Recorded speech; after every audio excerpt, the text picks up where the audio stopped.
Hello guys! Magandang buhay! So ngayon, nandito tayo sa ating backyard at namimitas tayo ng gulay tulad ng talong at okra at syempre siling panigang. Mayroon din tayong kangkong at siling pula. O diba? Hindi ka na bibili. So ipapakita ko lang yung pagpitas ko dito ng talong. Ayan, talong pamor. Ang daming talong dyan, diba? Ayan, talong ulit. Ayan, ang laki na niya.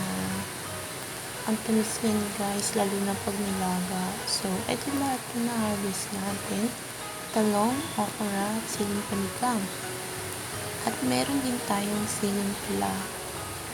Diba? Libreng-libre na. Magtatanim ka lang. Yum, yum, yum. Pinakbet is waiting. Thank you for watching. Bye!